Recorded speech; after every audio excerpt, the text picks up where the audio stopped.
Electricity में सबसे पहले आपके लिए है चार्ज। चार्ज क्या होता है? Charge is a property due to which electron pair, proton pair, electron attract each other very strongly. सही डेफिनेशन है। तो चार्ज जो है वो इज प्रॉपर्टी, जो डेफिनेशन इन्होंने बताई है उसमें इन्होंने इलेक्ट्रॉन का नाम लिया है, प्रोटॉन का नाम लिया है। तो charge is property for some fundamental particles. जो ये नाम लिए जा रहे हैं वो सारे के सारे पार्टिकल्स कैसे हैं? सम फंडामेंटल पार्टिकल्स। आल नहीं लिख सकते। देखो फंडामेंटल पार्टिकल्स की लिस्ट तो बहुत बड़ी है, न्यूट्रॉन भी तो फंडामेंटल पार्टिकल्स है, बट उसके पास में चार्ज नहीं है। तो चार्ज जो है property for some fundamental particles due to which these particles, generalize कर दिया जाए अगर तो, due to which these particles strongly interact with each other, interact with each other, with each other। तो चार्ज फंडामेंटल पार्टिकल्स की property है, charge fundamental particles की property है और इसकी वजह से वो particles mutually interact with each other strongly करते हैं। और ये जब स्टेटमेंट आया तो विलियम गिलबर्ट ने ये स्टेटमेंट दिया। William Gilbert. चार्ज को जो है इंट्रोड्यूस करने का क्रेडिट विलियम गिलबर्ट के पास है। और अगर फिजिक्स में किसी के साथ रेट आ जाए, रेट ऑफ डिस्टेंस, इसका मतलब है कि डिस्टेंस में टाइम से क्या करेंगे? डिवाइड करेंगे। अगर कहा जाए रेट ऑफ मास, तो मास में टाइम से क्या करेंगे? डिवाइड करेंगे। तो इसी तरीके से अगर हम चार्ज की रेट को काउंट करें तो क्या बन जाएगी? इलेक्ट्रिक करंट, यानी कि rate of flowing charge, rate of flowing charge is called electric current, electric current. और इलेक्ट्रिक करंट का सिंबल आई है। तो इलेक्ट्रिसिटी में हम लोग चार्ज की बात करते हैं, लेकिन वो चार्ज फ्लो फॉर्म में होता है। इलेक्ट्रिक करंट में हमारा चार्ज फ्लो फॉर्म में होता है, रुकता नहीं है। और फिजिक्स का वो ब्रांच जिसमें चार्ज रुका हुआ है वो इलेक्ट्रोस्टैट्स कहलाता है, इलेक्ट्रोस्टैटिक्स। और जिसमें चार्ज मूव करता है वो कहलाता है इलेक्ट्रोडायनेमिक्स। चाहे इलेक्ट्रोडायनेमिक्स कह दो या फिर आप क्या कह दो, इलेक्ट्रिसिटी कह दो। तो current I is equal to क्या हो जाएगा? रेट का मतलब बता रहे थे, तो ऊपर होगा amount of flowing charge, amount of flowing charge, और अपॉन में होगा time.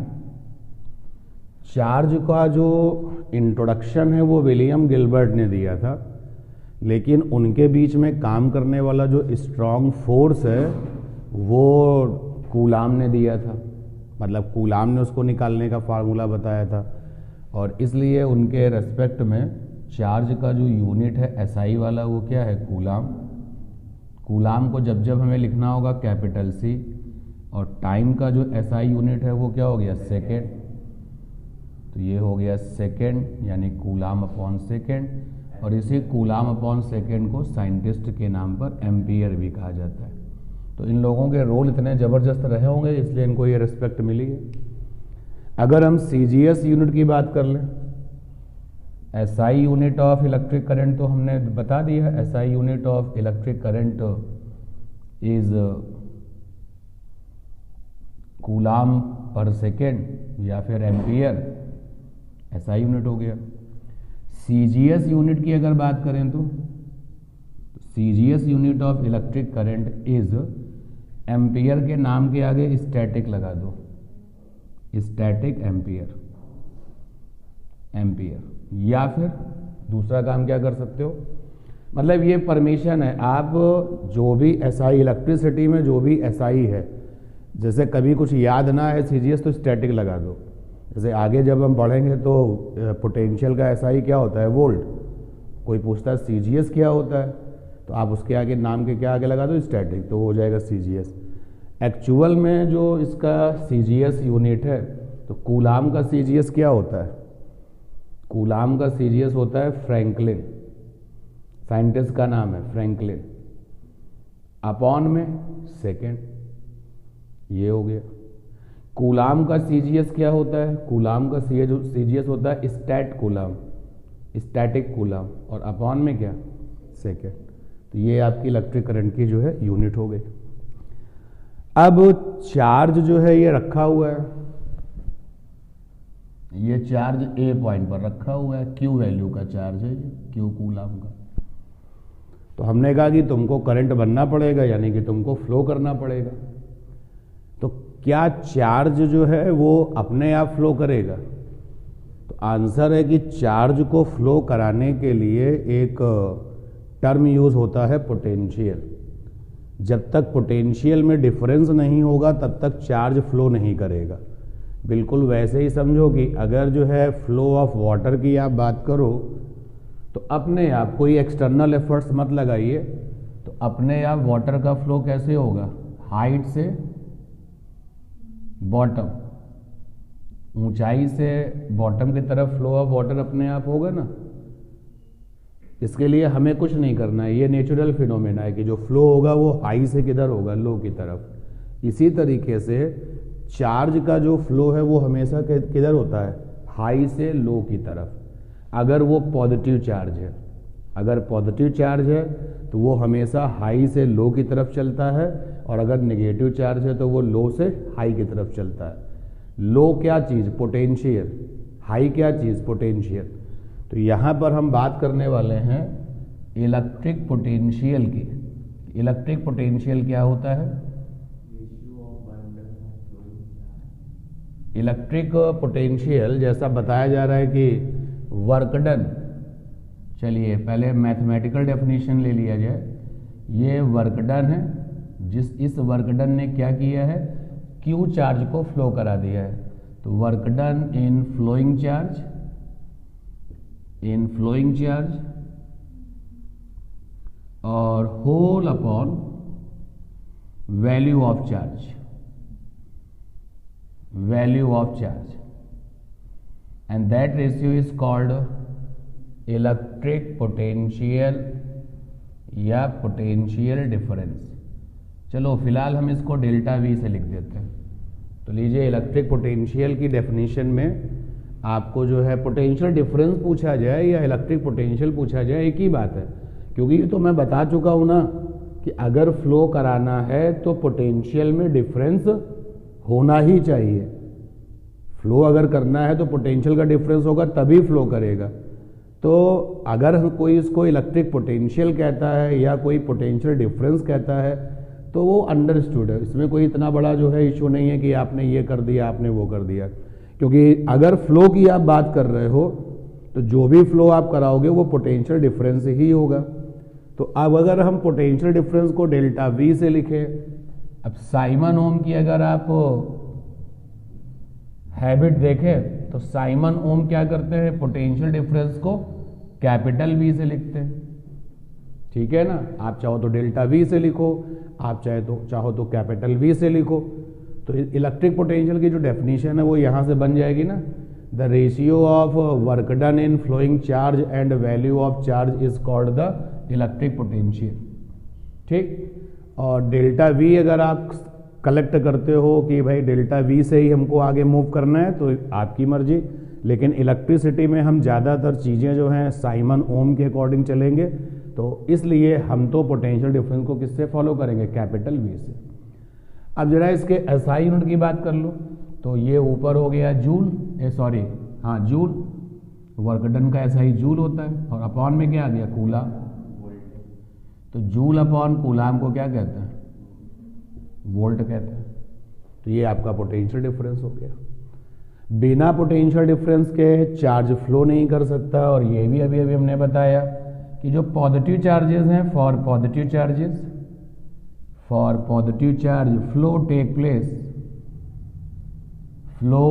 Place from high potential to low potential. Exam में एचपी मत लिखना, पूरा नाम लिखना, HP for high potential, LP for low potential. लेकिन जो नेगेटिव चार्जेस होते हैं, फॉर नेगेटिव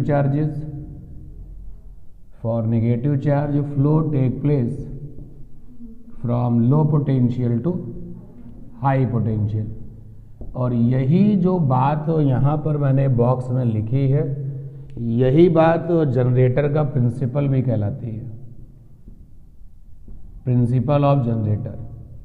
भाई जनरेटर को आपने ऑन किया, उसमें चार्ज बनने लगता है, और वो चार्ज जो है वो हमेशा फ्लो करके ही मूव करता है। तो अगर जनरेटर में नेगेटिव चार्ज बना तो नेगेटिव चार्ज लो पोटेंशियल से हाई पोटेंशियल, और अगर जनरेटर में पॉजिटिव चार्ज बना तो वो हाई पोटेंशियल से लो पोटेंशियल।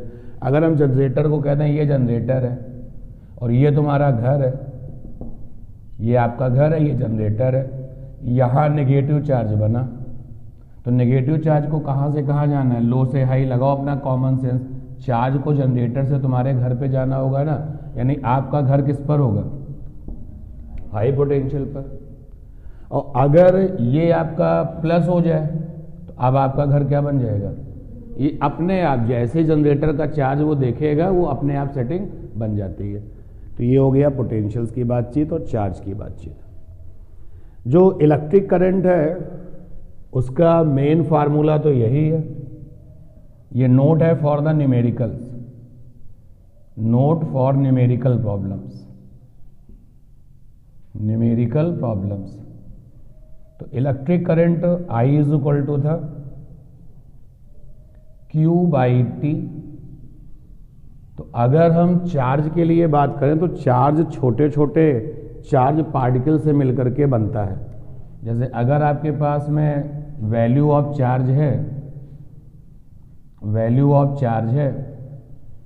तो ये वैल्यू ऑफ चार्ज कई सारे छोटे छोटे चार्जेस से मिलकर के बनी होगी। इसको क्वांटाइजेशन ऑफ चार्ज कहा जाता है। तो जो भी चार्ज आपके पास है, हमारे सेल फोन की बैटरी पर चार्ज है, तो उसको बनाने में कई छोटे छोटे जो चार्ज के पार्टिकल्स हैं उन्होंने अपना रोल प्ले किया है और उसको कलेक्ट करके जो है चार्ज बना दिया। तो value of charge form by small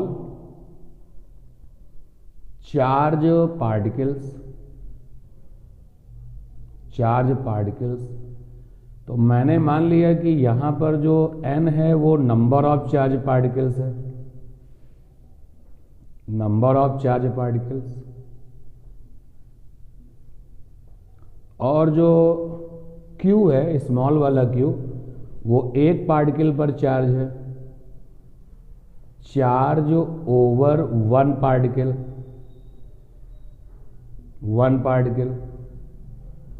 total जो चार्ज है वो Q है। तो Q बराबर क्या होगा, NQ। भाई एक पार्टिकल पर चार्ज है स्मॉल q, तो n पर कितना होगा, NQ। तो यहां पर आप लिख दीजिए NQ बाई टी। तो sometimes you have A question like this कि करस्पॉन्डिंग चार्ज को कितने लोगों ने फ्रेम किया है, या इस करंट के लिए कुल कितने नंबर ऑफ चार्जेस हैं। लिखिए क्वेश्चन लिखिए, find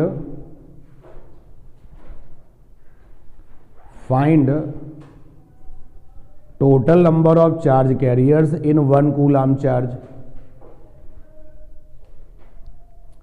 find total number of charge carriers in 1 coulomb charge. Find total number of charge carriers in 1 coulomb charge. 2-3 लाइनों का गैप कर दीजिए जितने में आप क्वेश्चन सॉल्व कर पाए। दूसरा क्वेश्चन लिखिए, find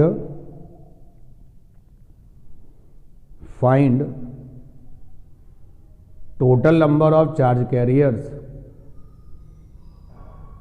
in 1 ampere current. Find total number of charge carriers in 1 ampere electric current, in 1 ampere current।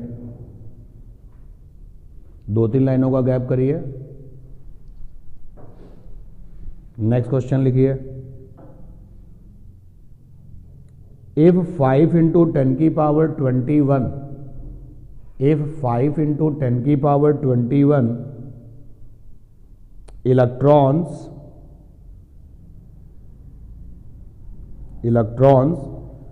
flowing in 1 minute, flowing in 1 minute, then find corresponding electric current, then find corresponding electric current। तो ये कुछ questions हैं, आप जरा इनके सोच समझ के आंसर दीजिए। जो मेरे पार्ट का काम है एक बार और सुन लो, इधर देखो, न्यूमेरिकल्स के लिए हम लोगों ने ये नोट लिखा है। तो यहाँ पर हम बात कर रहे थे चार्ज ओवर 1 पार्टिकल, ठीक है ना। अगर ये 1 पार्टिकल पर चार्ज कितना है दे दिया जाए, ध्यान दे इधर, if small q given then okay, question में अगर दे दिया है तो ओके। और if not given, if not given तो स्मॉल क्यू की वैल्यू क्या होती है 1.6 इंटू 10 की पावर -19 कूलम, ठीक है। तो ये आपके लिए नोट था। अब आप ये तीनों क्वेश्चंस करें और बताएं आंसर क्या है। 1 कूलम चार्ज पर कितने चार्ज कैरियर्स हैं, तो Q इज इक्वल टू हो गया NQ। तो कैपिटल Q यहाँ पे 1 कूलम है, N पता नहीं है। स्मॉल Q अगर चार्ज कैरियर का चार्ज ना दिया जाए तो हमेशा 1.6 10 की पावर -19। तो यहाँ पे N इज इक्वल टू हो गया 1/1.6 इंटू 10 की पावर -19। सॉल्व करोगे तो 6.25 into 10 to the power 18 charge carriers, ये आया चार्ज कैरियर्स। हाँ, अगर वो चार्ज इलेक्ट्रॉनों से मिलकर के बना है तो आप बोलोगे कि these are the electrons, but question में तो ऐसा मेंशन नहीं किया गया, ठीक है। ये वाली जो वैल्यू होती है 1.6 इंटू 10 की पावर -19 कूलम, जो ये वैल्यू है ये फंडामेंटल वैल्यू ऑफ चार्ज भी कहलाती है। और इसको कुछ लोग स्मॉल ई से भी लिखते हैं। किससे लिखते हैं? स्मॉल ई। लेकिन गलत बात क्या है कि स्मॉल ई का मतलब इलेक्ट्रॉन मत समझ लेना। Small E is a fundamental value of charge. तो जो लोग इसको इस तरीके से सिंबॉलिक करना चाहते होंगे Q बराबर NE, तो वहां से वो N निकालेंगे Q/E। क्या नहीं करना है, E का मतलब इलेक्ट्रॉन नहीं है, E का मतलब क्या है 1.69 इंटू 10 की power -19 coulomb. And this value is called fundamental value of charge, elementary charge, quanta of charge, ठीक। तो पहला क्वेश्चन तो आपका ये हो गया। फर्स्ट क्वेश्चन था कि 1 कूलम चार्ज में कुल कितने चार्ज कैरियर्स हैं। सेकंड क्वेश्चन क्या था? सेकंड क्वेश्चन था कि 1 एम्पियर करंट में कितने चार्ज कैरियर्स हैं। तो आपने सेकंड वाला क्वेश्चन किया I बराबर Q/T। चार्ज कैरियर्स के बारे में कुछ कहा जा रहा है तो ये NQ/T। जो लोग स्मॉल q की वैल्यू वो लेंगे और उसको E लिखेंगे तो NE/T। तो देखो I की वैल्यू क्या है 1 एम्पियर है, N हमें पता नहीं, 1.6 इंटू 10 की पावर -19, T आपका दिया नहीं गया, तो रेट की बात हो रही है तो 1 सेकेंड। तो N बराबर फिर से यहाँ कितना आएगा 6.25 10 to the power 18 charge carriers per second बोलना पड़ेगा ना 1 सेकेंड के लिए। ये दूसरा हो गया। तीसरे वाले क्वेश्चन में आ जाएं। तीसरे वाले क्वेश्चन में इलेक्ट्रॉन्स बता दिया कि चार्ज कैरियर्स इलेक्ट्रॉन्स हैं। तो इलेक्ट्रॉन्स हैं 5 इंटू 10 की पावर 21 और ये लोग मिल करके करंट बना रहे हैं। क्या पूछा गया है 1 मिनट में। ये सारे के सारे इलेक्ट्रॉन जो हैं 1 मिनट में चलते हैं, 1 मिनट के टाइम से फ्लो कर रहे हैं और करंट बना रहे हैं। तो I बराबर क्या होता है NQ/T। एंड फिर एक बार चार्ज कैरियर का चार्ज नहीं दिया गया तो sometimes you have a symbol E, तो I बराबर N माने 5 इंटू 10 की पावर 21, E मीन्स 1.6 10 की power -19, and time should be in second, तो कितना है 1 मिनट तो 60 सेकेंड, और इसको जब हम सॉल्व करेंगे तो आएगा 13.33 एम्पियर। ठीक है, क्लियर ये बात? अच्छा, अब कंडक्टर्स क्या होते हैं?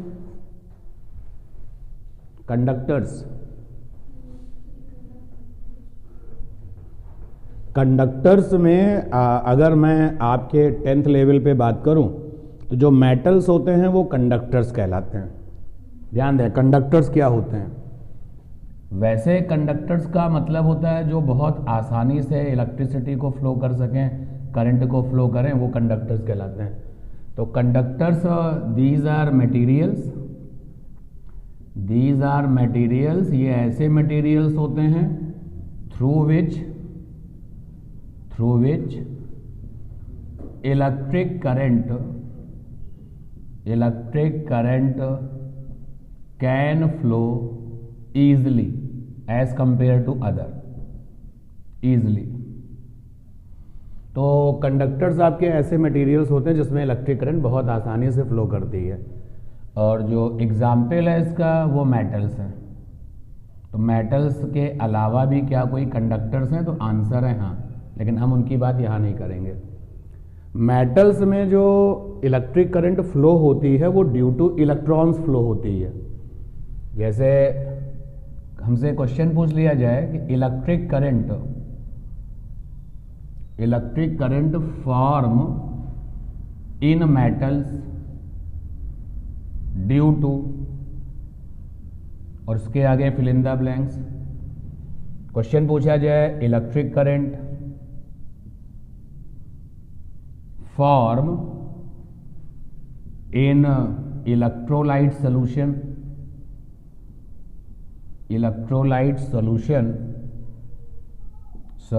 Due to. Electrolyte solution chemistry का टर्म्स है, जानते हैं आप लोग। फिर अगर पूछा जाए कि इलेक्ट्रिक करंट फॉर्म इन टॉर्च बल्ब नहीं लिखना है तो एक चीज और भी लिख सकते हैं, ड्यू टू। टॉर्च बल्ब में जो मटेरियल यूज होता है वो सेमी कंडक्टर होता है, सेमी कंडक्टर। तो ये 3 क्वेश्चन हैं। एक और बनाना चाहें बना सकते हैं, ये देखिए बना देते हैं। Electric current form in discharge tube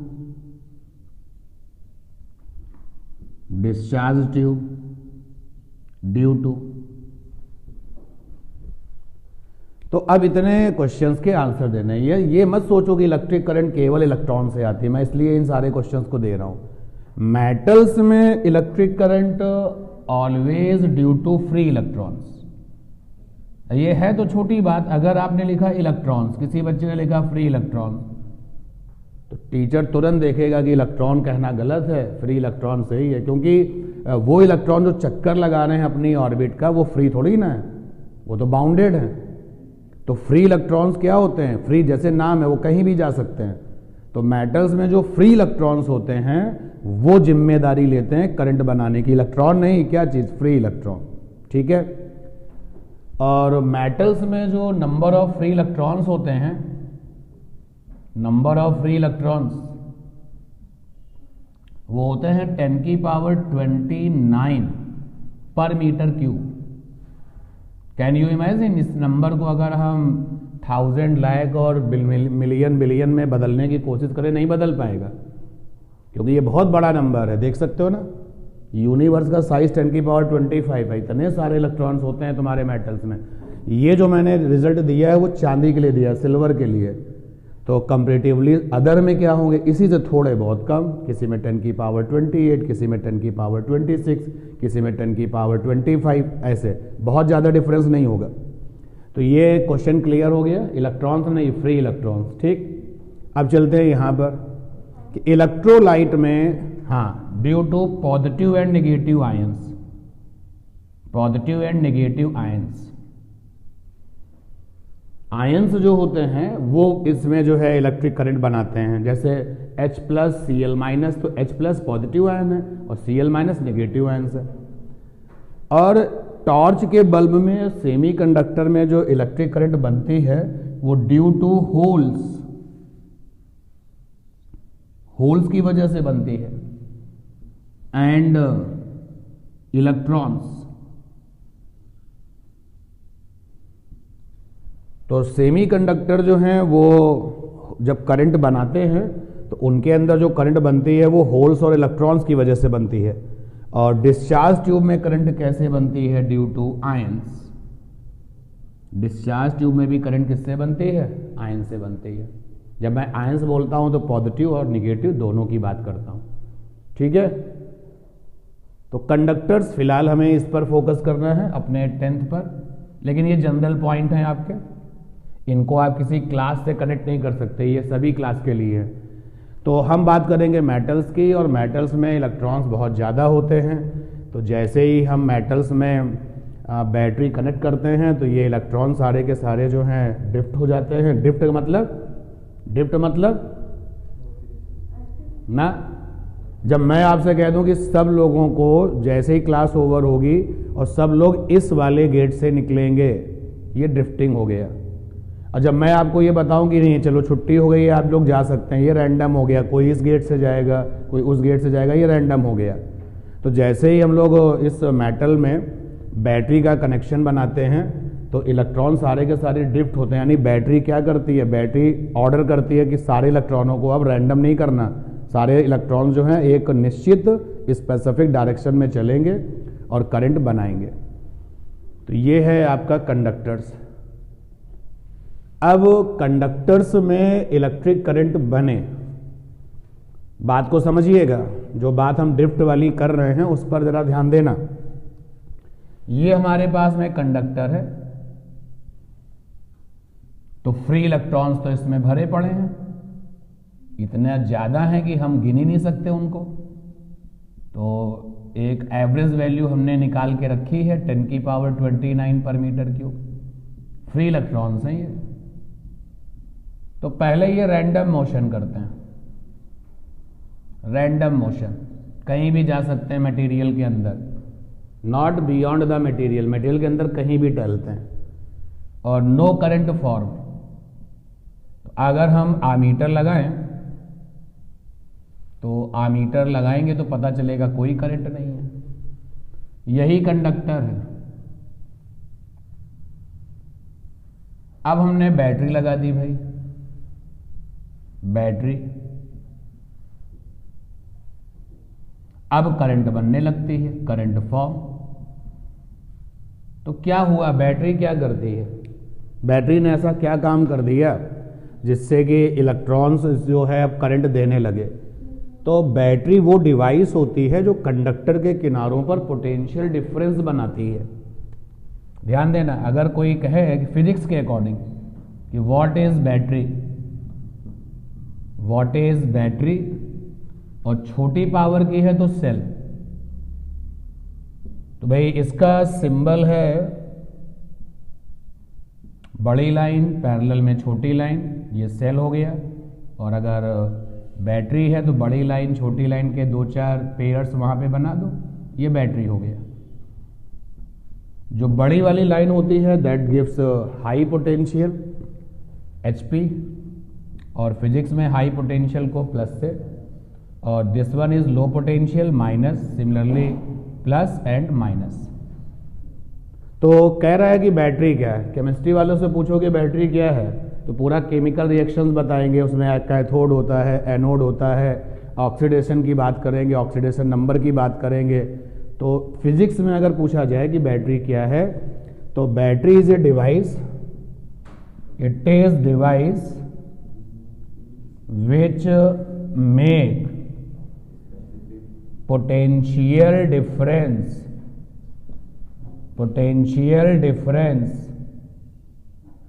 across conductor across conductor। तो चलिए, ये हाई पोटेंशियल है, ये लो पोटेंशियल है, तो यहां प्लस और यहां माइनस। अभी तक तो इलेक्ट्रॉन रैंडम में कहीं भी जा सकते थे, कोई बाउंडेशन नहीं थी, जिधर जिसका मन हो चला जाए, और इस वजह से जब एमीटर टेस्ट किया वहाँ पे तो करंट नहीं बन रही थी, लेकिन अब बैटरी लगा दी है। अब अभी थोड़ी देर पहले हम लोग डिस्कशन कर चुके हैं कि नेगेटिव हमेशा कहाँ से कहाँ भागता है, लो से हाई। तो अब सारे के सारे इलेक्ट्रॉन बाउंडेड हो गए, यानी कि उनके ऊपर रेस्ट्रिक्शंस आ गई, प्रतिबंध आ गया कि सब इलेक्ट्रॉन किधर चलेंगे, लो से हाई। तो देखिए इन इलेक्ट्रॉनों को जबरदस्ती ना चाहते हुए भी अब हर एक इलेक्ट्रॉन को एक निश्चित दिशा में, स्पेसिफिक डायरेक्शन में चलना पड़ेगा, और इसलिए अब हम इसको क्या बोलेंगे, ड्रिफ्ट होना, इसको बोलेंगे ड्रिफ्ट होना। तो it is device which make potential difference across conductor due to which free electrons, orbital electrons नहीं ड्रिफ्ट होते हैं, free electrons drifted and current form. तो अब आपको करंट मिलेगी। अच्छा, इलेक्ट्रॉन चलते हैं इस तरफ, तो करंट की जो डायरेक्शन है वो किधर काउंट की गई है, इलेक्ट्रिक करंट। इसके ये पूरा प्योर साइन कन्वेंशन है, मतलब ये कोई सबूत नहीं है कि करंट किधर फ्लो हो रही है, लेकिन हमने ये देखा है कि नेचर में जो फ्लो की घटनाएं हैं, जो नेचर में फ्लो होता है, नेचर में फ्लो हमेशा कैसा होता है, हाई से लो। तो उसी बेस पर हमने इलेक्ट्रिक करंट के फ्लो की डायरेक्शन कैसे ले ली, हाई से लो। तो ये करंट आपकी बन गई और पोटेंशियल डिफरेंस मेंटेन हो गया। जब ये पोटेंशियल डिफरेंस मेंटेन हो गया तो एक एक्सपेरिमेंट किया गया। कौन सा एक्सपेरिमेंट, जरा देखिएगा भैया, कि for given conductor potential difference, Simon Ohm की आदत थी कैपिटल V, और इलेक्ट्रिक करंट इज I। तो यहां पर जो है वैल्यूज लिखी गई। पहले हमने पोटेंशियल डिफरेंस कुछ रखा, करंट मिल गई, फिर पोटेंशियल डिफरेंस कुछ और मेंटेन किया, करंट मिल गई। बैटरी आप चेंज करते रहिए, अलग अलग वोल्टेज की बैटरी है। फिर पोटेंशियल डिफरेंस कुछ और रखा, करंट मिल गई, फिर प्लॉटिंग करी ग्राफ की। तो ये हो गया I और ये हो गया V, या इधर हो गया V, इधर आ गया I। तो किसी गिवन कंडक्टर की फिजिकल कंडीशंस को बिना बदले, मीनिंग ऑफ फिजिकल कंडीशंस कि जैसा है वैसा ही यूज करिए, ना टेम्परेचर बदलिए, ना लेंथ बदलिए, ना एरिया बदलिए, कुछ नहीं बदलना। तो जब I और V में ग्राफ बनाया गया तो स्ट्रेट लाइन मिली। अच्छा, इस वाली स्ट्रेट लाइन और इस वाली स्ट्रेट लाइन में क्या कोई डिफरेंस है, क्या लगता है भाई? इस वाले को हम बोलेंगे VI ग्राफ, इसको क्या कहेंगे, I और V ग्राफ।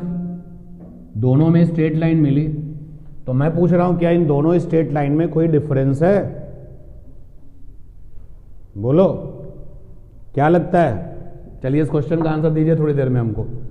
तो सिचुएशन जो वहां मिली, उसने जो है ओम्स लॉ बनाया।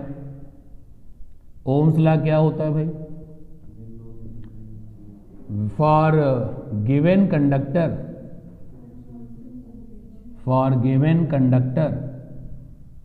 when no changes take place, then electric potential difference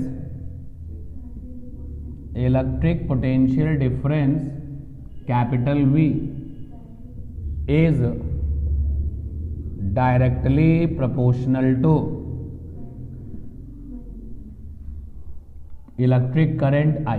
straight line का मतलब होता है डायरेक्टली प्रोपोर्शनल, वो भी स्ट्रेट लाइन अगर ओरिजिन से पास हो रही है। इलेक्ट्रिक करंट I मतलब V प्रोपोर्शनल टू I, ये बात हो गई। तो मैं पूछ रहा हूं कि यहां पर दोनों ही केसेस में स्ट्रेट लाइन है, ये और ये, तो दोनों स्ट्रेट लाइन एक जैसी हैं या फिर वो डिफरेंस है उनमें कुछ? क्या लगता है आपको? एक जैसी नहीं है। याद करो मैथमेटिक्स, या नो तुम लोग मैथमेटिक्स भी पढ़ चुके हो यार। चलो ये स्ट्रेट लाइन है, हम मान लेते हैं एक जैसी है, इसका हम स्लोप निकालते हैं। तो स्लोप होता है y एक्सिस पर ली गई वैल्यू अपॉन में x एक्सिस पर ली गई वैल्यू।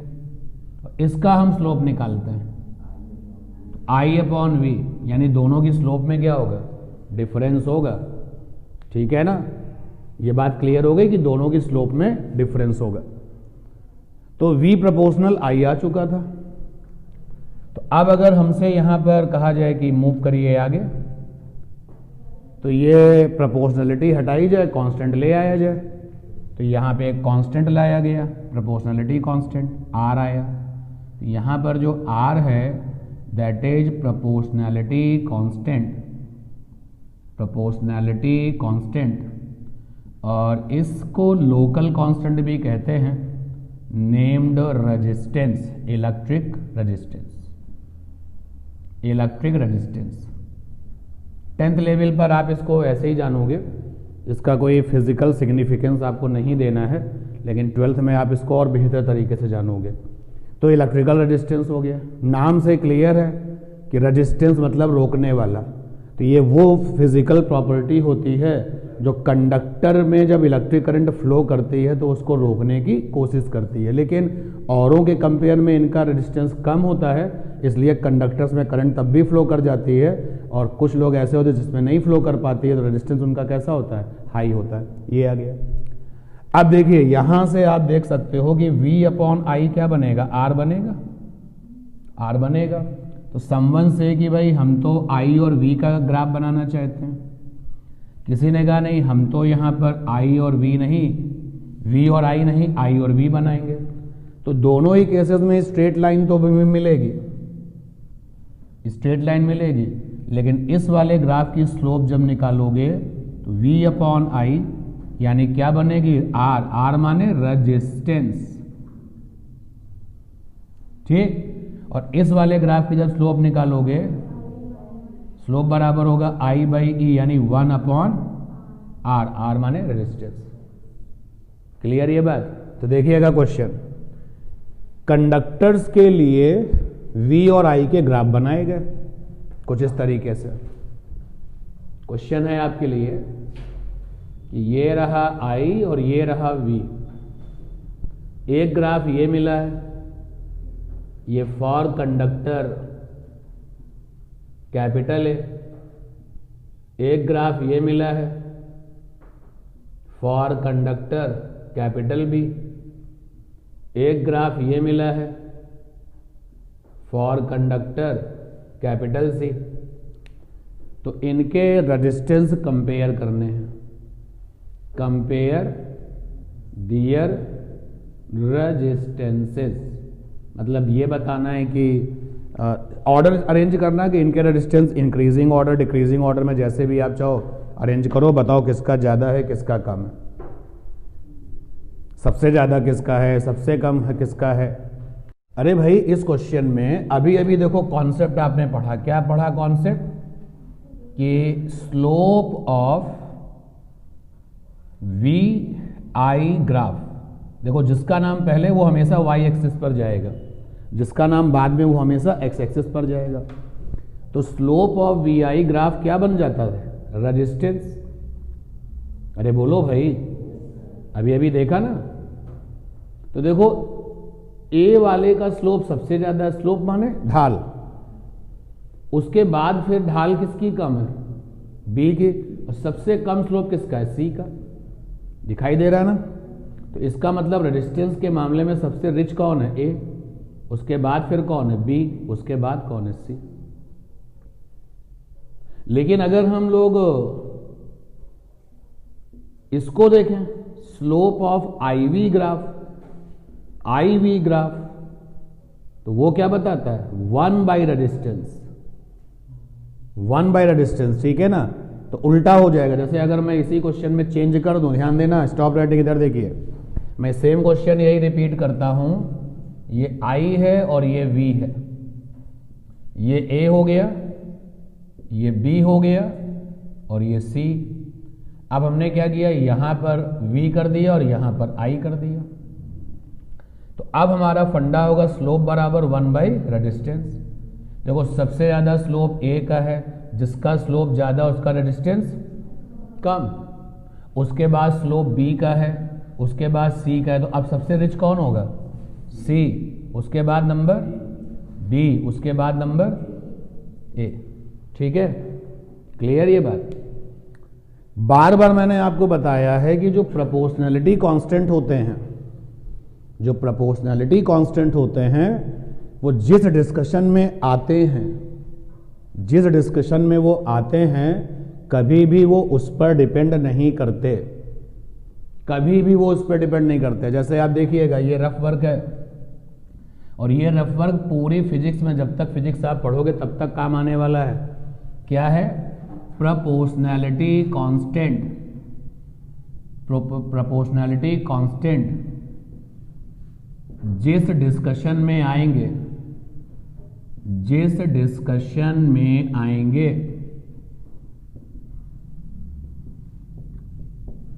वो कभी भी उन पर डिपेंड नहीं करेंगे, डिपेंड नहीं करेंगे। क्यों, इस क्यों का भी जवाब दिया जा सकता है, लेकिन मुझे आपकी क्लास का भी ध्यान रखना पड़ता है। जैसे V बराबर IR, V बराबर IR, R प्रोपोर्शनैलिटी कांस्टेंट है, तो R depend upon V, false. ये प्रूफ हो जाता है कि प्रोपोर्शनैलिटी कांस्टेंट जिस डिस्कशन में आते हैं कभी भी वो उस पर डिपेंड नहीं करते। R depend upon I, false. तो फिर समस्या ये कि डिपेंड किस पर करते हैं, तो रेजिस्टेंस जो है कंडक्टर के डिपेंड किस पर करते हैं। तो यानी कि अब हम बात करेंगे डिपेंडेंसी ऑफ रेजिस्टेंस, और हम बात कर रहे हैं किसके लिए, for conducting material, for conducting material. तो याद रखना कि अगर कोई आपसे कहे कि हम करंट को कम करेंगे रेजिस्टेंस पे, बताओ क्या फर्क पड़ेगा, आंसर है कोई फर्क नहीं पड़ेगा। हम वोल्टेज को ज्यादा करेंगे, बताओ रेजिस्टेंस पे क्या फर्क पड़ेगा, आंसर है कोई फर्क नहीं पड़ेगा। क्योंकि आपको मैं सीधे टू द पॉइंट बता रहा हूं कि प्रोपोर्शनैलिटी कांस्टेंट जब जिस भी डिस्कशन में आएंगे वो हमेशा उस पर डिपेंड नहीं करते, किसी और ही चीजों पे डिपेंड करते हैं। तो हम कंडक्टर का रेजिस्टेंस किन किन चीजों पे डिपेंड करता है इस पर डिस्कशन करेंगे। तो कंडक्टर का जो रेजिस्टेंस है स्पेशल, कि resistance capital R for conductor, conductor proportional to temperature, temperature. एक तो ये हो गया resistance capital R for conductor proportional to length, और resistance capital R for conductor proportional to cross section area, cross section area. And last for different material,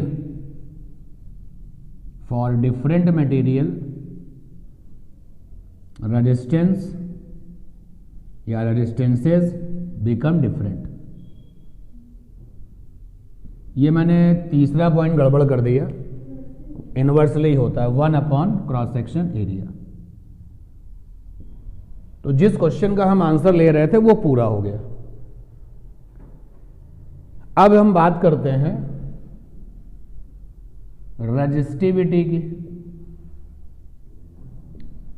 हम बात करते हैं कंडक्टेंस की,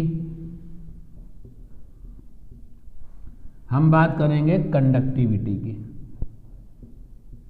कंडक्टिविटी की। तो हम जान चुके हैं रेजिस्टेंस को, तो सबसे पहले कंडक्टेंस पर चलते हैं। Reciprocal of resistance, reciprocal of resistance capital R is called conductance, और इसको हम कैपिटल G से लिखते हैं। तो कैपिटल G बराबर है 1/R, R बराबर होता है V/I, वोल्ट अपॉन एम्पियर, और साइमन ओम के नाम से इसका यूनिट क्या है? ओम, सिंबल ये है। तो देखो यहाँ पे क्या बन जाएगा? ओम की पावर -1, ओम इनवर्स, तो ओम की स्पेलिंग होती है OHM ओम, तो जरा इसको उल्टा करके लिखो MHO मो, तो ये आपका ओम इनवर्स को MHO करके भी लिख दिया जाता है, कंडक्टेंस। ठीक है, पहले नंबर पे डेफिनेशन हो गई कंडक्टेंस क्या होता है। क्लियर है? अब बात करने वाले हैं रेजिस्टिविटी की। हटाएं इसको, रेजिस्टिविटी पे चलते हैं। तो under constant physical conditions, under constant physical conditions resistance capital R proportional to है लेंथ और 1 एरिया। ये देखो यहां लिखा हुआ है, दोनों को कंपाइल कर दिया, कंबाइंड कर दिया। और आप देखिए टेम्परेचर बदलने की परमिशन नहीं है under the constant physical conditions. तो यहां पर under the physical constant physical condition मतलब टेम्परेचर बदलने की परमिशन नहीं है। तो R proportional, length means L, A means area, तो R प्रोपोर्शनल L/A, ये आ गया। फिर से प्रोपोर्शनलिटी हटेगी, कांस्टेंट आएगा। और देखो वो काम भी बड़े काम का है, यहां पे प्रोपोर्शनलिटी कांस्टेंट है रो, तो ये जो रो है resistivity, rho resistivity of conductor. अब देखिए यहीं पर आपसे बोले कि क्या rho depend upon R? Answer है नहीं। प्रोपोर्शनलिटी कांस्टेंट जिस डिस्कशन में आते हैं वो कभी भी उस पर डिपेंड नहीं करते। क्या rho depend upon L, A? Answer है नो। तो फिर ये डिपेंड किस पर करती है? रेजिस्टिविटी डिपेंड किस पर करती है? तो resistivity rho proportional to temperature होती है। टेम्परेचर बदलोगे तो बढ़ जाएगी, घटाओगे तो कम हो जाएगी। और दूसरा, फॉर डिफरेंट मटेरियल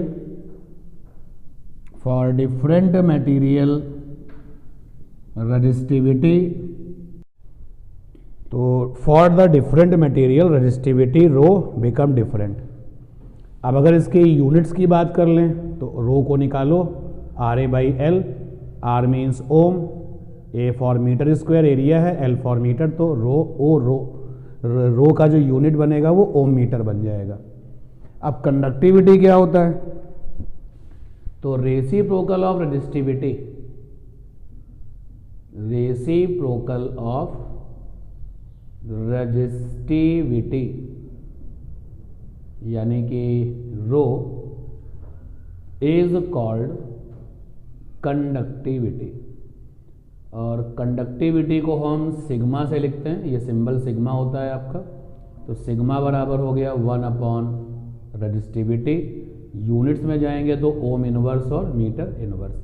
तो ये आपकी हो गई रेजिस्टिविटी और कंडक्टिविटी और साथ साथ कंडक्टेंस। ठीक, अब रेजिस्टेंस के फार्मूले पर जितने भी न्यूमेरिकल हैं उनकी बात कर लेते हैं। जितने भी न्यूमेरिकल हैं ध्यान देना भाई। नोट फॉर न्यूमेरिकल्स प्रॉब्लम, तो रेजिस्टेंस R बराबर होता है rho L by A. Resistance R बराबर क्या होता है? Rho L by A. Resistance R बराबर होता है rho D L square by M.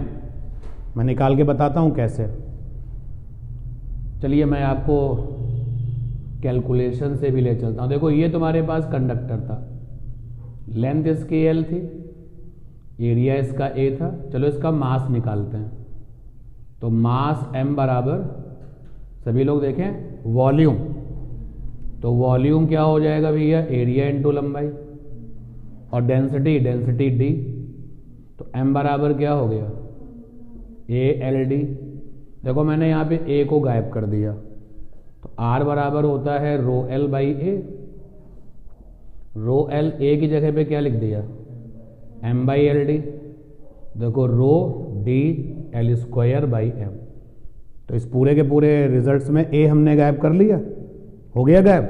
चलो अब की बार हम l को गायब करते हैं।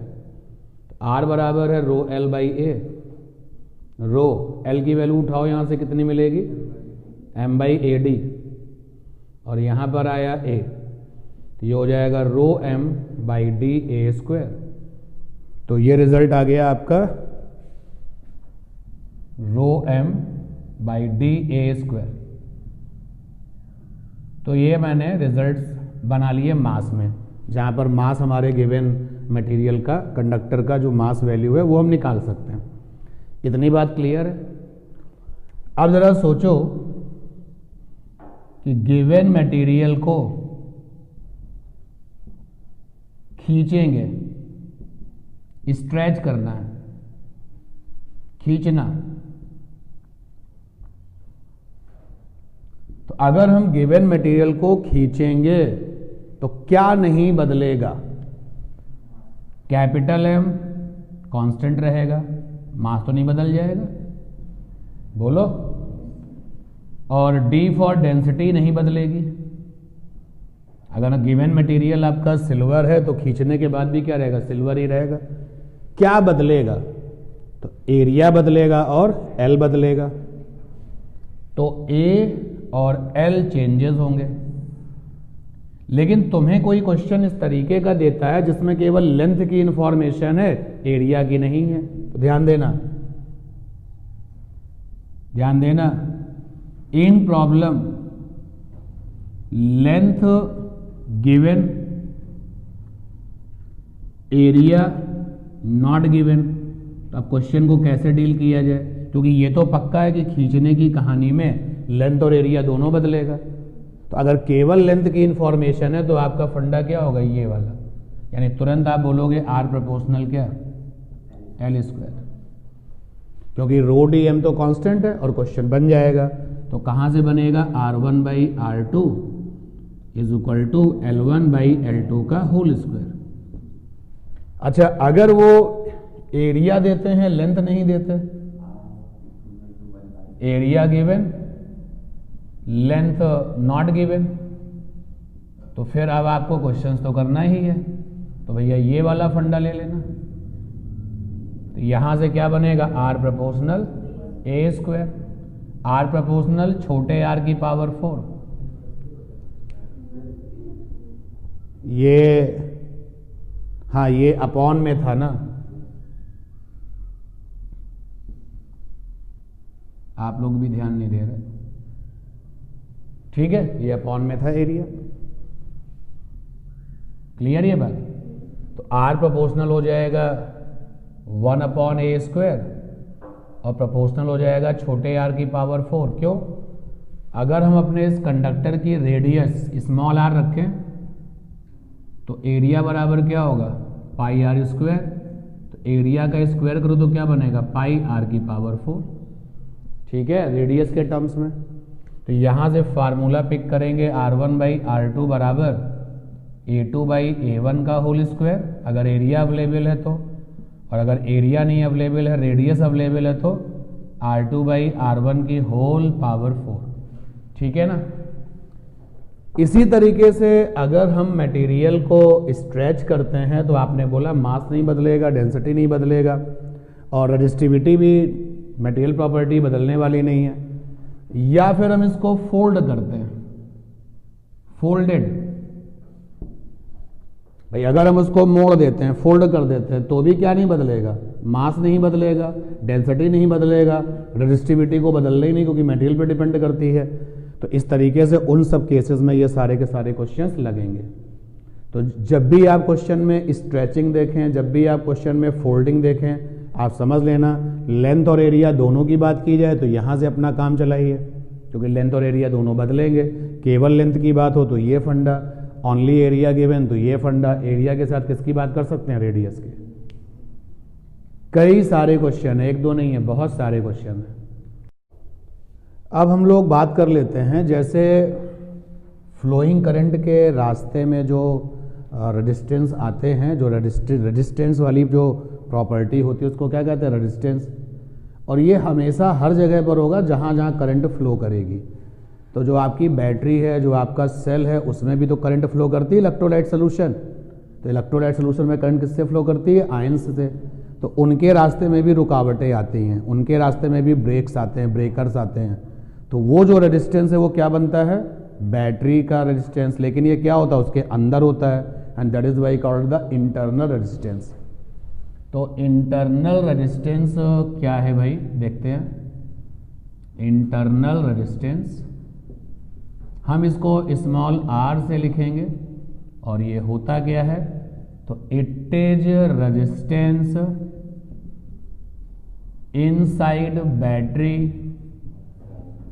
इनसाइड बैटरी और सेल विच अपोजेस, जिसका काम होता है अपोज करना, flow of electric current into electrolyte solution. Electrolyte solution में जो फ्लो ऑफ इलेक्ट्रिक करंट होता है ये उसका अपोज करती है। तो स्मॉल r से इसको लिखते हैं।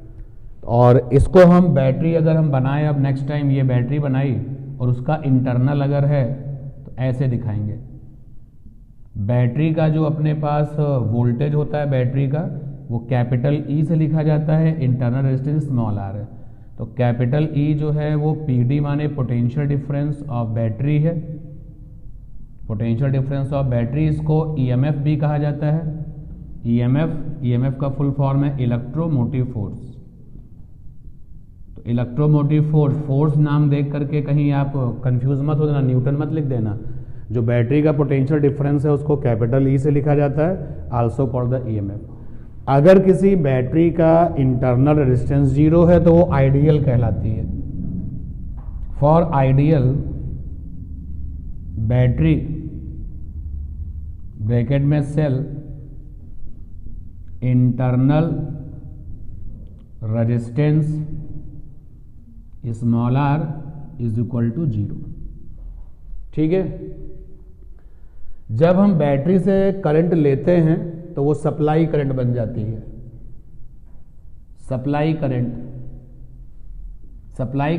I is current drawn from battery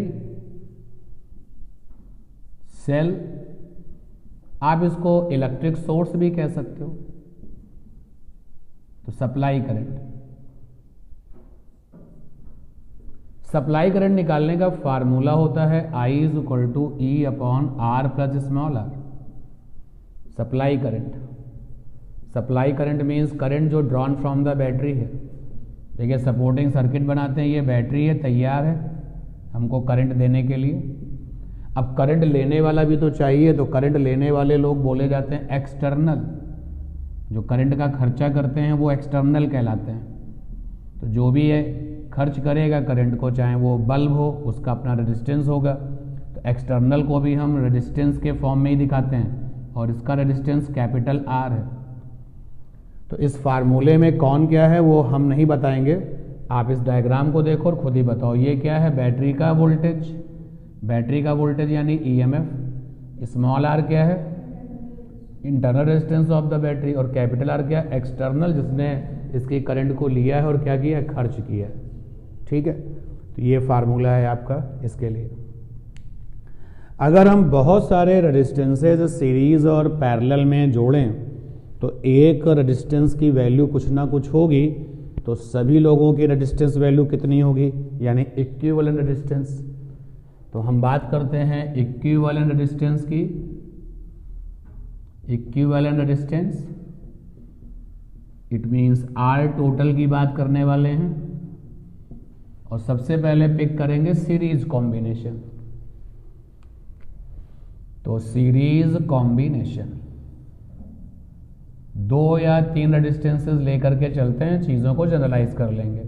पहला रेजिस्टेंस है R1, दूसरा रेजिस्टेंस है R2, तीसरा रेजिस्टेंस है R3, और ये हमने ली बैटरी। सप्लाई करंट बैटरी ने देनी शुरू कर दी, आई है। तो बैटरी के पास में जो वोल्टेज है वो E है, इंटरनल R। और अगर आप बैटरी आइडियल लेके चलते हो तो इंटरनल हटा सकते हो। ये लीजिए, सभी केसेस पॉसिबल हैं, कोई समस्या नहीं है। तो यहां पर कितना वोल्टेज पैदा होगा? V बराबर IR। यहां पर कितना वोल्टेज आएगा? V बराबर IR। और यहां पर कितना वोल्टेज होगा? V बराबर IR। करंट तो एक जैसी होगी सीरीज कॉम्बिनेशंस में, वो तो बदलेगी नहीं। तो टोटल कितना वोल्टेज होगा भाई? तो टोटल वोल्टेज होगा V1 plus V2 plus V3, क्योंकि वोल्टेज तो स्केलर फिजिकल क्वांटिटी है, स्केलर का टोटल सबका समेशन। तो V1 को ब्रेक किया तो बना IR1, V2 को ब्रेक किया IR2, V3 को ब्रेक किया IR3, तो V टोटल को ब्रेक किया तो क्या बनेगा? IR total. बोलिए, I कॉमन होके कैंसिल हो गया, तो R टोटल आ गया सिग्मा R। भाई R टोटल की वैल्यू क्या आई? R1 plus R2 plus R3 plus, यही तो आई। तो जनरल वे में सिग्मा R यानी R1 plus R2 plus and so on. तो अगर आपके पास में बहुत सिग्मा R समझते हो ना, सिग्मा मतलब समेशन, तो आपके पास में अगर बहुत सारे रेजिस्टेंसेस हैं और किसी ने आपसे पूछा कि भाई रेजिस्टेंस ज़्यादा से ज़्यादा करना है, क्या करें? तो जितने भी आपके पास रेजिस्टेंसेस हैं सभी को सीरीज कॉम्बिनेशन में डाल दीजिए, रेजिस्टेंस क्या हो जाएगा? मैक्सिमम। कभी कभी यही इस तरीके से भी टर्म यूज़ करेगा कि find the way for which maximum resistance take place. तो सीरीज कॉम्बिनेशन का मतलब मैक्सिमम रेजिस्टेंस। पैरेलल कॉम्बिनेशंस में चलते हैं। पैरेलल कॉम्बिनेशन, तो पैरेलल कॉम्बिनेशन में resistance R1, resistance R2, resistance R3 और बैटरी इंटरनल के साथ या इंटरनल के बिना, आपकी चॉइस। पैरेलल कॉम्बिनेशन में हमेशा करंट फ्लो करती है जो उसका डिस्ट्रीब्यूशंस होगा। देखिए आप, आई करंट है, ऊपर जो आपने अपने घर में पानी की टंकी रख रखी है उसमें से जो पानी फ्लो करके आपके घर तक आता है तो अलग अलग जगहों पे डिस्ट्रीब्यूट हो जाता है। क्यों भाई? एक जो मेन आपका जो पाइप है जिसमें फ्लो ऑफ वाटर हो रहा है, मान लेते हैं वो X है, तो क्या आपके बाथरूम वाले टैप में नल में भी उतना ही आएगा? वहाँ अलग वैल्यू है, वहाँ अलग वैल्यू है, वहाँ अलग वैल्यू है। तो ऑलवेज कीप इन माइंड कि if you have A parallel combinations तो वहाँ पे जो फ्लो अमाउंट है वो क्या हो जाता है? डिस्ट्रीब्यूट हो जाता है। तो मान लेते हैं कि यहाँ पे जो करंट गई है वो I1 है, यहाँ पर जो करंट गई है वो I2 है, और यहाँ पे जो करंट गई है वो I3 है। देखिए भाई, ये जो टर्मिनल्स हैं ये दोनों टर्मिनल्स बैटरी के साथ कनेक्ट हैं, ये दोनों भी बैटरी के साथ ही हैं। यानी अगर बैटरी के पास ये प्लस है और ये माइनस है, यहाँ पर भी प्लस है और यहाँ पर भी प्लस है, यहाँ पर भी प्लस है, और यहाँ पर भी माइनस है, यहाँ पर भी माइनस है, यहाँ पर भी माइनस है। तो इसका मतलब क्या हुआ कि सारे के सारे रेजिस्टेंसेस पर जो पोटेंशियल डिफरेंस है वो कैसा है? एक जैसा है। यहाँ ऐसा नहीं था, देखो इस वाले R1 का बैटरी के साथ प्लस था, लेकिन इसका तो नहीं था ना। यहाँ कनेक्टिविटी में पोटेंशियल क्या हो रहा था, डिस्ट्रीब्यूट हो रहा था। लेकिन यहाँ पर देखो all the resistances, this terminal connected with plus, this one connected with minus, battery का प्लस बैटरी का माइनस। सिमिलरली R2 का ये terminal connected with plus and R2 ये वाला terminal connected with minus, similarly इसका भी। तो वोल्टेज क्या चल रही है, कांस्टेंट चल रही है, कॉमन चल रही है। लेकिन करंट का बंटवारा हो गया है, तो I करंट 3 हिस्सों में ब्रेक हो चुकी है। तो V बराबर IR, I1 को ओपन किया V बाई R1, I2 को ओपन किया V बाई R2, I3 को ओपन किया V बाई R3 और I टोटल को ओपन किया V बाई R टोटल, क्योंकि वोल्टेज तो बदल नहीं रही है। तो यहाँ से 1 बाई R टोटल कितना आ गया पैरेलल कॉम्बिनेशन में, 1 by R1 plus 1 by R2 plus 1 by R3 और 1 बाई R टोटल आ गया sigma 1 by R। Sigma 1 by R मतलब 1 by R1 plus 1 by R2।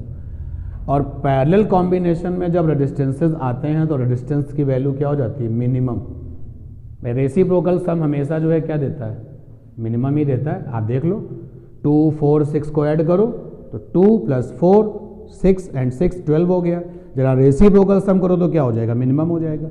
तो कभी कभी इन चीज़ों को वो इस तरीके से भी पूछ सकते हैं कि you have a some resistances, then find the maximum मतलब सीरीज कॉम्बिनेशन में, एंड फाइंड द मिनिमम मतलब पैरेलल कॉम्बिनेशंस में।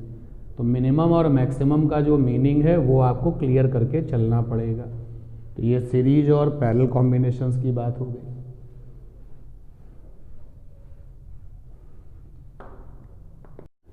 इलेक्ट्रिकल अप्लायंसेस क्या होते हैं भाई, इलेक्ट्रिकल अप्लायंसेस,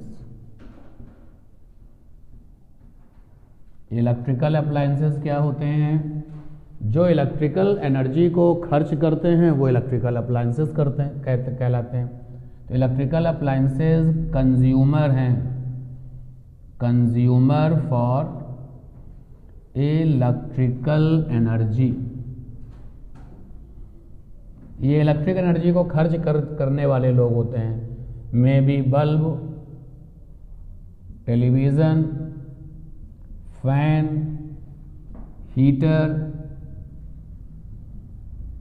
और अपनी अपनी क्वालिटी के हिसाब से वो इलेक्ट्रिकल एनर्जी को बदलते हैं अदर एनर्जी में। जैसे देखिए बल्ब जो है इलेक्ट्रिक एनर्जी लेता है,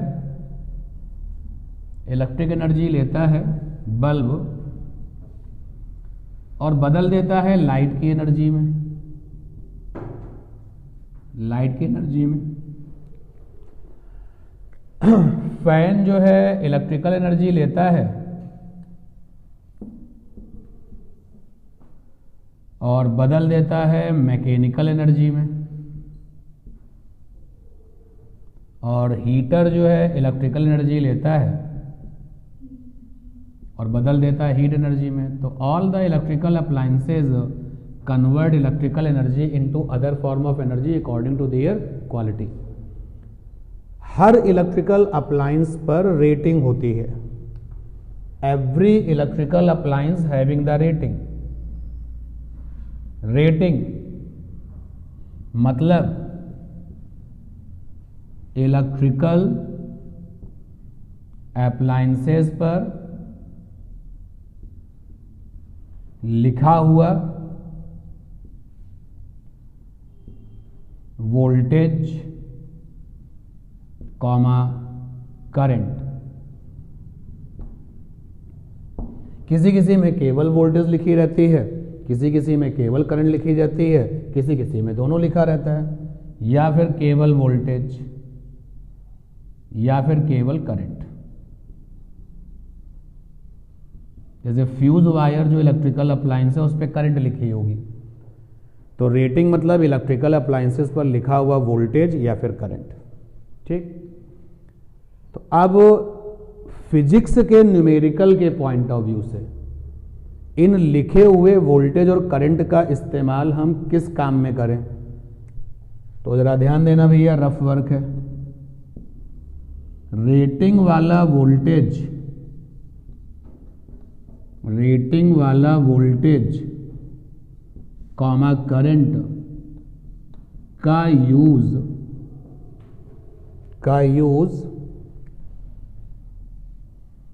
इलेक्ट्रिकल अप्लायंसेस का रेजिस्टेंस निकालने के लिए करना चाहिए। रेजिस्टेंस निकालने के लिए होता है।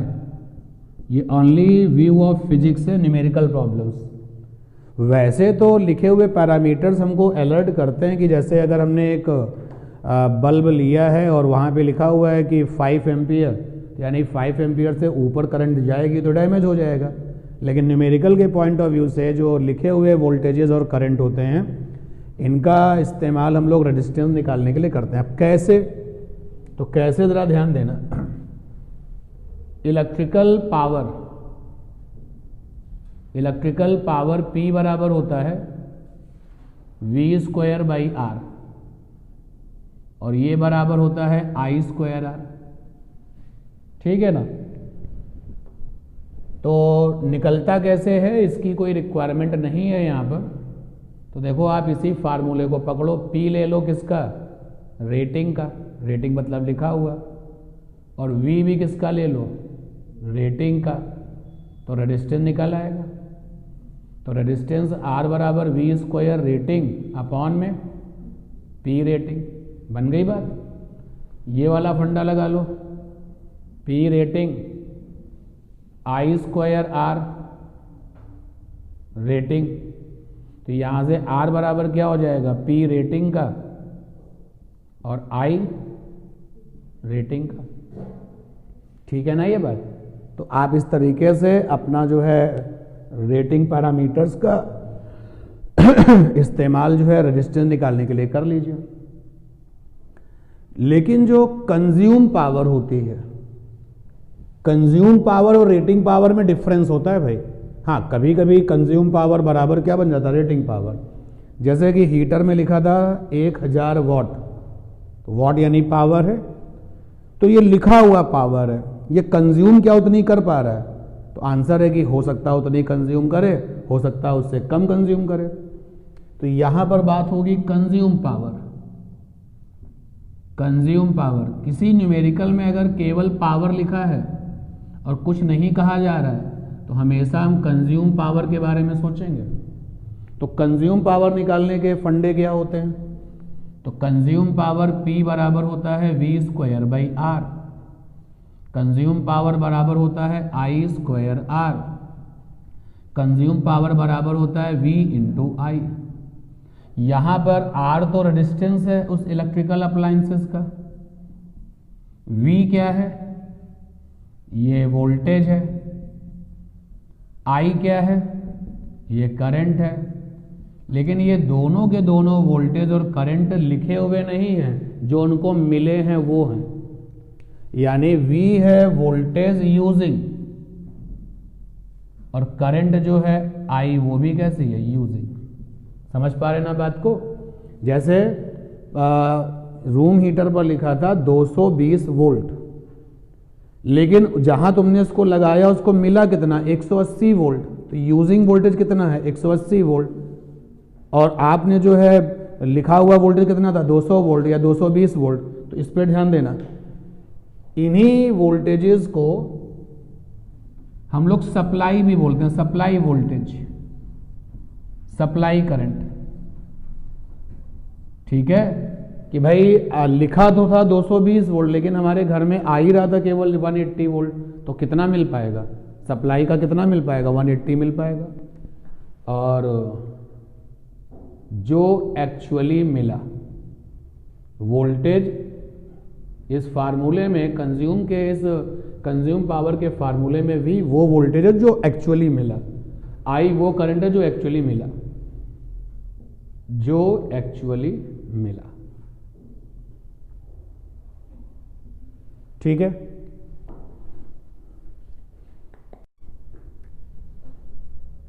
इलेक्ट्रिकल एनर्जी अगर कैलकुलेट करनी है तो कैसे निकालोगे इलेक्ट्रिकल एनर्जी। चलो हम इसको कैपिटल ई से लिखते हैं, न्यूमेरिकल का विजन देखिए। पावर में टाइम से मल्टीप्लाई कर दो, बन गए एनर्जी। क्यों? क्योंकि पावर बराबर क्या होता है? Energy upon time, energy upon time. तो E बराबर क्या हो गया? P into T. डन, ये बन गया। अब देखिए सारे फार्मूले इसके बना डालिए। अगर आप पावर का ये वाला फार्मूला लिखोगे v स्क्वायर बाई आर साथ में t, तो आई स्क्वायर आर साथ में t और v आई टी। ठीक है, बन गया इलेक्ट्रिकल एनर्जी। तो पावर के फार्मूले में टाइम से मल्टीप्लाई कर दो तो बन जाती है इलेक्ट्रिकल एनर्जी। लेकिन जब स्पेशली हम लोग ये काम करते हैं, E बराबर यूज करते हैं पावर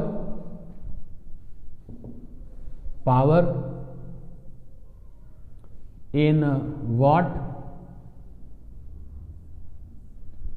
और टाइम को क्या ले लेते हैं?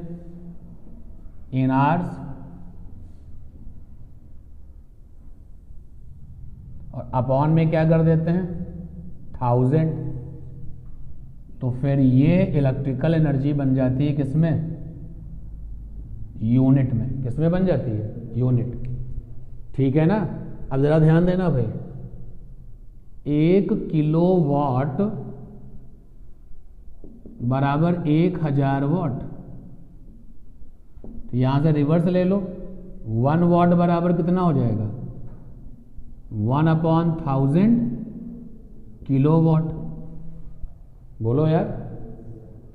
इसका मतलब है कि अगर हम इस पूरे टर्म को कंपाइल कर लें तो E बराबर क्या हो जाएगा?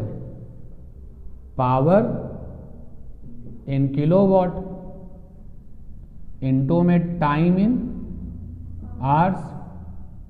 ये बन जाएगा क्या? यूनिट। इसको फिर यूनिट बोलेंगे, इतना यूनिट। देखो यूनिट का एक्चुअली मतलब क्या है? KW किलोवाट और टाइम का अर्थ तो KWH। तो यूनिट का मतलब हो गया KWH। क्लियर ये बात? अब अगर आप इसको चाहो तो अदर फॉर्म में भी बदल सकते हो। देखो इसी को मैं चेंज करता हूं, E बराबर, अब पावर की जगह पर किसी ने कहा ये लिखना चाहते हैं V इंटू वाई, तो लीजिए पावर की जगह पर आ गया V इंटू आई इंटू टी अपॉन में 1000। लेकिन तुमको आगे लिखना यूनिट में ही है, तो V किस में चलेगा? वोल्ट में। I किस में चलेगा? एम्पियर में। टाइम किस में चलेगा? आवर्स में। तो ये यूनिट्स हो गए। तो जो हम लोगों के घरों में यूनिट्स में जो इलेक्ट्रिसिटी का जो बिल आता है, एक्चुअली वो कितना होता है? KWH। ठीक है, स्पेशल डिस्कशन करते हैं जब इलेक्ट्रिकल एनर्जी हीट एनर्जी में बदल रही है, तो वो डिवाइस हीटर ही होगी। ये इलेक्ट्रिकल एनर्जी है। कैसे निकलती है?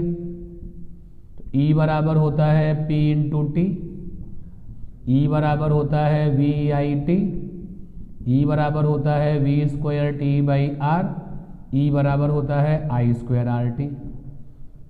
ये एनर्जी हीटर ने हीट एनर्जी में बदल दी।